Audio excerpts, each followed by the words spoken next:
Replay, ça s'est passé sur Radio Antasia. Radio Antasia. Coucou les amis, j'espère que vous allez bien et que vous avez passé une agréable semaine.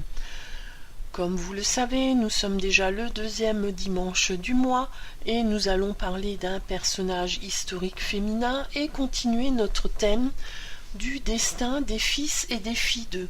Ce matin, nous n'allons pas parler de n'importe quel personnage féminin historique, mais nous allons parler de Marie de Bourgogne. Avant de commencer, je vais vous faire mon petit laïus habituel en vous disant que les informations que je vais vous donner dans cet audio sont en lien avec ma recherche personnelle, dans différents livres, visionnage de reportages, internet, cours selon les cas. Alors, Marie de Bourgogne, à mes yeux, est un personnage fabuleux, une femme vraiment qui a une grande importance à son époque et je l'apprécie particulièrement. Alors on va voir ensemble pourquoi. Alors elle est née le 13 février 1457 à Bruxelles, au palais de Guttenberg. Elle est la fille unique du duc Charles le Téméraire et d'Isabelle de Bourbon. 4 jours après sa naissance, elle sera baptisée sous le nom de Marie Blanche. Son grand-père, Philippe le Bon, mais alors il est tellement déçu que ce soit une fille et non pas un garçon qu'il n'assistera même pas à son baptême. Son parrain sera le futur Louis XI. À sa naissance, Marie reçoit les titres de princesse de la maison Valois-Bourgogne, duchesse titulaire de Bourgogne. En 1468, son père se remarie avec Marguerite d'Yorg. Marie sera même proche de sa belle-mère. Les premières demandes en mariage affluent de partout, alors qu'elle n'a que 5 ans. Et cette première demande sera faite par le roi d'Aragon. Il a fait sa demande pour son petit-fils qui n'avait que 10 ans à l'époque. Les demandes continuèrent à arriver pendant toute sa vie, et elles affluèrent même de toute l'Europe. Et par exemple, Frédéric III, l'empereur d'Allemagne, fit la demande pour son fils Maximilien. Marie est une jeune fille pétillante, énergique, qui passe du temps avec ses dames de compagnie, mais elle consacre également une autre partie de son temps à monter à cheval. Elle participe également à des parties de chasse aux faucons. Mais Marie est aussi une jeune fille amoureuse. Depuis longtemps, elle est amoureuse de son cousin Philippe Ravenstein. On peut dire que c'est un amour réciproque. Ils se verront régulièrement, même seuls, sans que personne le sache. Ils se rencontreront même de nuit, jusqu'à dans la propre chambre de Marie, jusqu'au jour où l'une de ses chaperonnes le découvrit et elle envoie une lettre à son père pour le prévenir. Charles le Téméraire n'est pas content. Il s'arrange pour voir Philippe et l'éloigner de Marie. Je vous passe les détails de ces périples.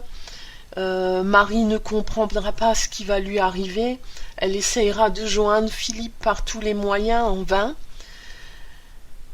Lorsque sa chaperonne senta que sa mort approche, elle convoqua Marie et elle lui fit la révélation que c'est elle qui est la cause du départ subit de Philippe.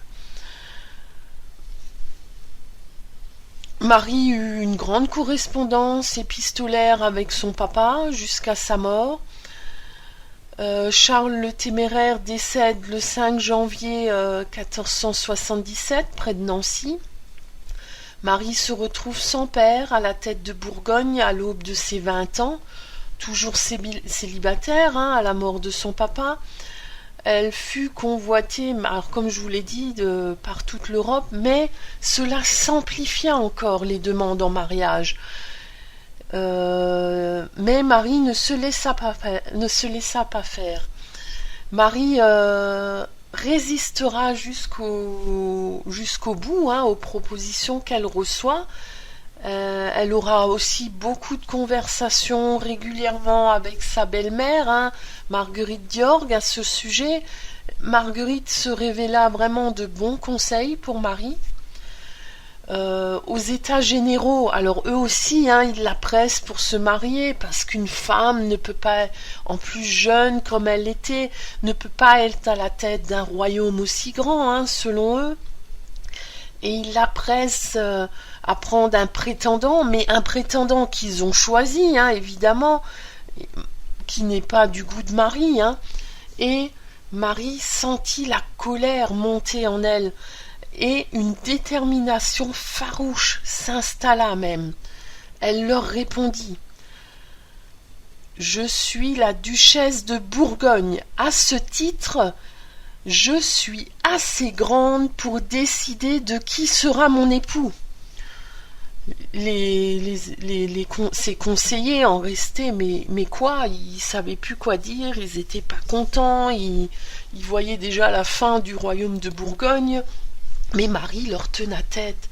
Tous étaient même étonnés, jusqu'à sa propre belle-mère, de cette prise de parole devant tous ces hommes de pouvoir, alors que tous la voyaient comme une jeune fille douce, soumise. Cela dit, il ne faudrait pas être surpris plus que cela, à mon sens. Après tout, elle est la fille de l'indomptable Charles le Téméraire.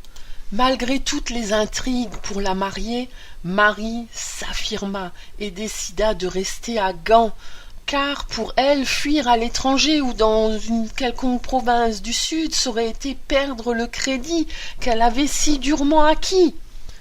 Les prétendants continuèrent à affluer.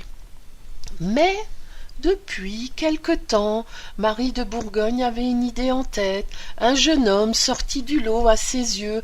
Elle trouvait qu'il serait un chef dont cela ferait taire tout ce qui essaye de l'influencer, de la déstabiliser, j'en passe. Cet homme n'est autre que Maximilien d'Autriche, le fils de l'empereur d'Allemagne, Frédéric III.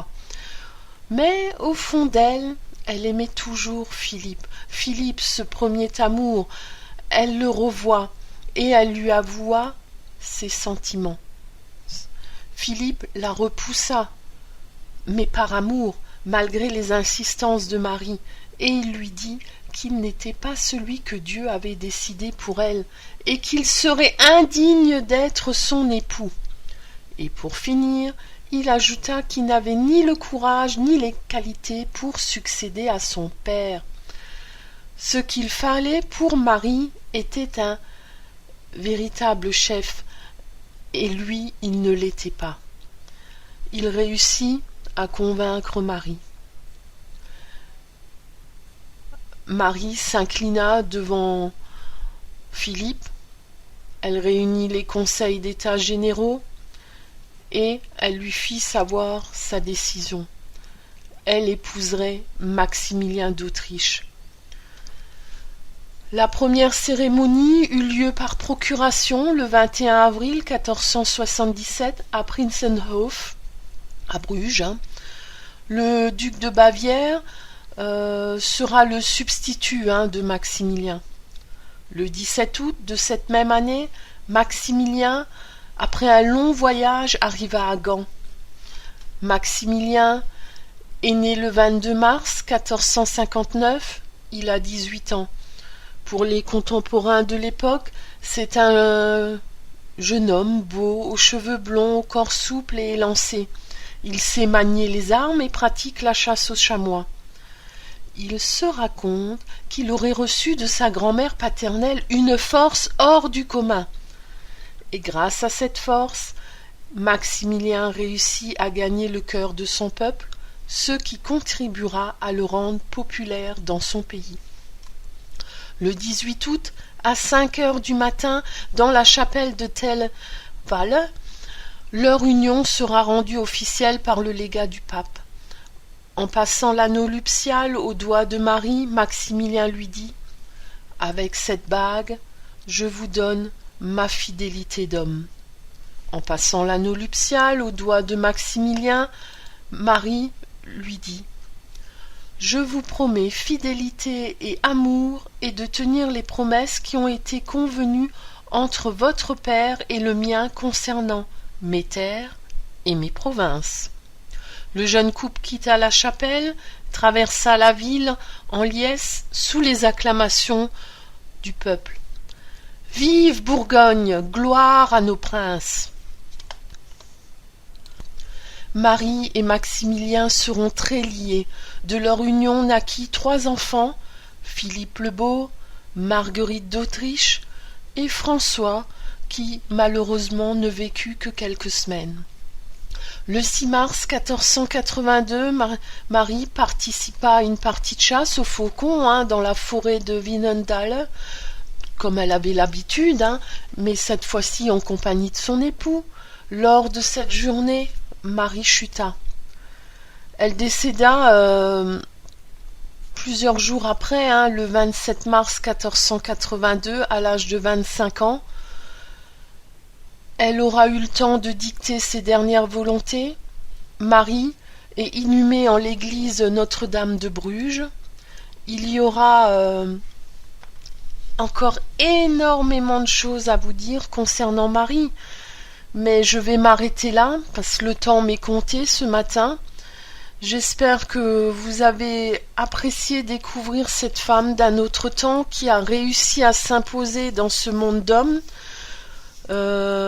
qui s'est vraiment révélée, qui a révélé une personnalité hors du commun, je trouve, et que cela surtout vous aura envie d'aller la découvrir, mais davantage, parce qu'elle fait, à mon sens, partie des personnages oubliés de l'histoire qui ont vraiment été éclipsés par d'autres femmes plus populaires à la même époque qu'elle. Alors les informations que je vous ai données, vous pouvez les retrouver dans le livre Marie de Bourgogne, la princesse aux chênes d'André Besson. Alors Besson, ça s'écrit B-E-2-S-O-N. Il y a également une série qui est très bien faite, qui porte sur le choix de Marie pour son époux Maximilien. Vraiment cette partie finale jusqu'au mariage où l'on voit Marie avec sa force et sa détermination. Je pourrais vous donner un lien pour aller visionner un extrait de cette série pour voir si cela vous convient. Je vous souhaite un agréable dimanche, une belle semaine, prenez bien soin de vous et je vous dis à la semaine prochaine avec un autre personnage historique. Replay, ça s'est passé sur Radio Antasia. Radio Antasia.